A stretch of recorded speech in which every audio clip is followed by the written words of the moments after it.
આ યુવાન જીતુભાઈ છે, ગામ એનું હળદડ છે.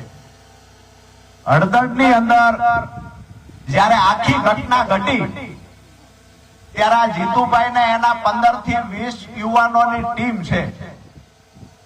મેં ત્યારે કહેલું કે હું પોલીસની સામે સરેન્ડર થઈ જાઉં છું. આજે આ બધી વાસ્તવિકતા બધી વાત એટલા માટે કરું છું કે ક્યાંક ને ક્યાંક જૂઠી અફવાઓ ફેલાવવામાં આવે છે તે લોકો સુધી વાત પહોંચે, ગુજરાતના ખેડૂતો સુધી, છેવાડાનો રહેલો નાગરિક છે એના સુધી સાચી વાત પહોંચાડવા માટે થઈને આ વાતને ઊંડાણપૂર્વક કરું છું.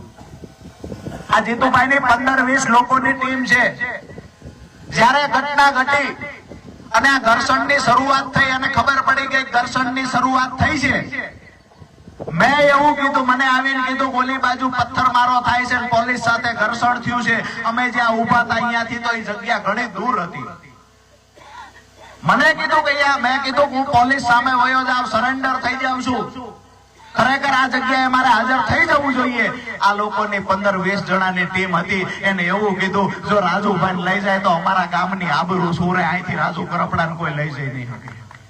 દોસ્તો, મને ઉપાડી જે રીતે એને વ્યવસ્થા કરી, મેં કહેલું જીતુભાઈ કહેલું કે હાજર થઈ જાવ, વારંવાર કહેલું હાજર થઈ જાવ. જીતુભાઈ એની ટીમ અને એમના ઘરમાં રહેલા બહેનોએ એને ફોન કરીને કીધેલું કોઈ પણ સંજોગે રાજુભાઈ હાથમાં ન આવે, જોઈજો છોકરાઓ તમારે આવી જવું પડે તો આવજો. દોસ્તો, આ વફાદારીની વાત છે, ખેડૂતના દીકરા તરીકે વફાદારીની વાત છે. રાજુભાઈ પાસેથી એને ગ્રાન્ટ નહોતી લેવાની, 2 રોડના કોન્ટ્રાક્ટ નહોતા રાખવાના.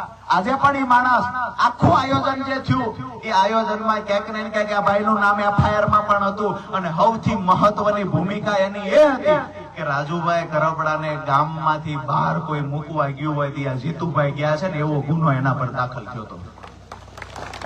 એમના પપ્પાને મેં ફોન કર્યો. જયારે હું અહીંથી નીકળી ગયો તો હજુ હાજર નહોતો થયો. મને ખબર પડી કે એને પોલીસ ગોતે છે. એના પપ્પાને મેં ફોન કર્યો કે ખરેખર નામ જીતુભાઈ નું આવ્યું છે, હાચવીને રાખજો. ક્યાંક ને ક્યાંક મારો ગુસ્સો એના પર ઉતાર છે. એના પપ્પાએ કીધેલું રાજુભાઈ તમે હાચવીને રહેજો, મારા દીકરા 3 છે, એક જેલમાં વિયો જાય કોઈ વાંધો નથી.